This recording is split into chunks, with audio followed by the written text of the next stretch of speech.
Doctor प्रेग्नन्सीमध्ये सुरुवातीला pelvic sonography करतात, तर ती सेफ असतं का? हे बघ, पेल्विक सोनोग्राफी म्हणजे एक तर ती ट्रान्स ॲब्डॉमिनल केली जाते किंवा ट्रान्स व्हॅजिनल केली जाते.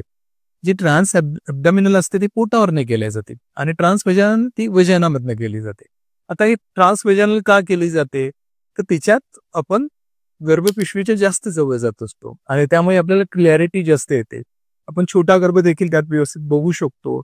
इव्हन आपल्याला हार्टबीट्स पण दिसू शकतात. त्यामुळे ट्रान्स व्हॅजिनल सोनोग्राफी ही रुटीननी करतात पहिल्या 3 महिन्यात. मग 3 महिन्यानंतर जसं बेबी मोठं होतं, ते पेल्विक राहत नाही, म्हणजे ते पोटात येतं. म्हणजे मोठं असल्यामुळे ते आपण पोटावरनं सुद्धा बघू शकतो.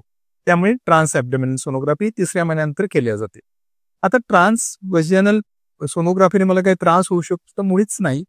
याच्यामुळे काही बाळांवर काही परिणाम होईल का, माझ्या बाळाला काही त्रास होईल का, तर मुळीच नाही. हे साऊंड वेव्हज असतात, हे रेज नसतात. एक्सरेचे रेज जे असतात ते जे ते जपून केले पाहिजे. म्हणजे जेव्हा कधी प्रेग्नंट असाल तर तुम्ही एक्सरे केलाच नाही पाहिजे.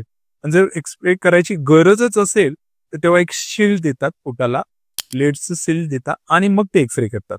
परंतु अल्ट्रासोनोग्राफीमुळे बाळांवर माझ्या काही परिणाम होईल का, काही त्याला ॲबनॉर्मिटी येईल का, तर मुळीच नाही.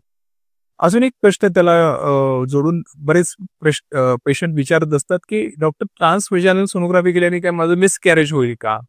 तर मुळीच नाही, कारण की ती सोनोग्राफी खूप जपून केल्या जाते आणि त्याच्यामुळे अबॉर्शन होईल किंवा मिसकॅरेज होईल असं मुळीच नाही.